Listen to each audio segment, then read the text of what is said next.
સુરતમાં આધાર કાર્ડની કામગીરી ઠપ્પ, ઓપરેટરોનો પગાર વિવાદ.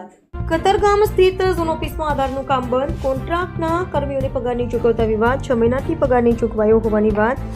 અગાઉ 6 કર્મીઓ કરતા હતા આધાર રિલેટેડ કામ. 6 થી થયા હતા 4 અને ત્યારબાદ 2. હવે તો લાગ્યા તાળા. ઓપરેટરો ન હોવાથી આધાર નોંધણી સુધારણા કામગીરી અટકી. સુરત પાલિકાનો કોન્ટ્રાક્ટર એજન્સી દ્વારા કર્મીઓને પગાર ચૂકવાયો નહીં. રિપોર્ટર સાગર સોલંકી. હિતેશ સખવાળા, કતારગામ વિસ્તારમાં જાગૃત નાગરિક તરીકે મને જાણવા મળ્યું કે કતારગામમાં આધાર કાર્ડ સેન્ટરમાં બંધ થઈ ગયેલું છે 1 જાન્યુઆરી 2026ના રોજ. તો મેં તપાસ કરી કે ભાઈ શેના કારણે બંધ થયું. તો જાણવા મળ્યું કે ત્યાં ઓપરેટરો કામ કરી રહ્યા હતા, તેને 7 થી 8 મહિના ત્યાં સેલેરી મળી નથી એજન્સી દ્વારા. તો એજન્સી દ્વારા જો સેલેરી ન મળવાને કારણે પહેલા 4 ઓપરેટર બેસતા હતા, પછી 31 ડિસેમ્બર પછી 2 ઓપરેટર બેસતા હતા. 31 ડિસેમ્બર 2025ના રોજ એ પણ ઓપરેટર ચાલ્યા ગયા.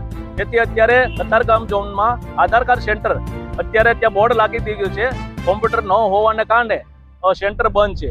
તો આમ જનતા ડેઈલી લગભગ 200 થી પબ્લિક આસપાસ આવે છે અને ત્યાં 2 ઓપરેટર હોવાને કારણે 100 થી 125 જણનું કામ થતું હતું, પણ એ પણ 1 જાન્યુઆરીથી એ પણ બંધ થઈ ગયું.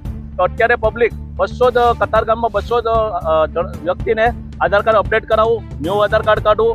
એ લોકોને જે 100 રૂપિયામાં મામૂલી રકમમાં જે થતું હતું એને 300 થી 600 રૂપિયાનો ખર્ચો પ્રાઇવેટેશનમાં કરવો પડે છે.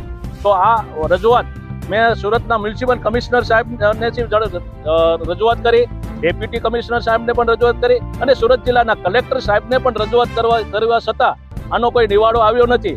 એજન્સીને એસએમસી દ્વારા ધારો કે બિલ મૂકીને એનો તો પગાર મળી ગયો છે, પણ જે ઓપરેટરો કામ કરી રહ્યા છે એનો પગાર નથી મળ્યો. તેના કારણે ઓપરેટરો કામ જતા રહ્યા છે અત્યારે.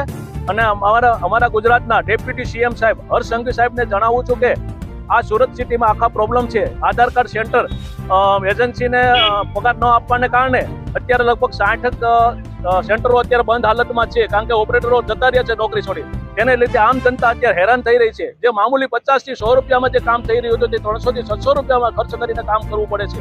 તેથી અમારા ડેપ્યુટી સીએમ સાહેબને આનો તાત્કાલિક એક્શન લઈ અને આનો નિવાડો લાવવા